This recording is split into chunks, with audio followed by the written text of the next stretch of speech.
cleaning dahil mahina ang inyong preno. Suddenly, paglusong nyo sa tubig ng may baha, kinabukasan, mahina ang preno. Easy way. Kuha lang ng salamin, flat surface, 1,000 grit na liha, scrub. Tinatanggal po kasi natin yung nasa ibabaw ng mga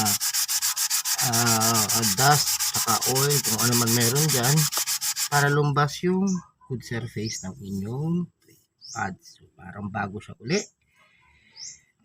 Kasi po yung mga dumi na yan parang pulbos.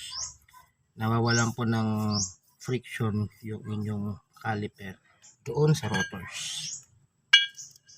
So kung may dumi, dulas. So kung walang dumi, maganda kapit. Pantay. Thank you. After po natin itong ilihain, level na liha. So huhugasan na po natin ng tubig. Patak lang po. Matanggal lang yung dumi. Hindi na sabunin, hindi naman ho plato yan, ano. Pero ganyan lang.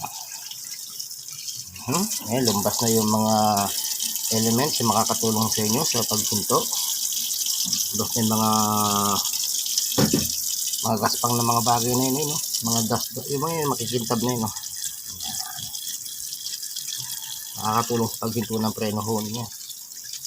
Okay. Then, yung rotor, lihahin nyo lang po ng lightly para matanggal yung dumi. Then, punasan ng tubig.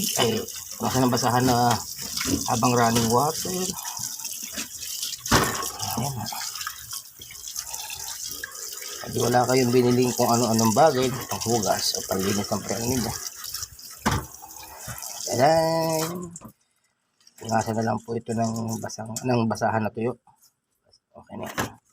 Thank you.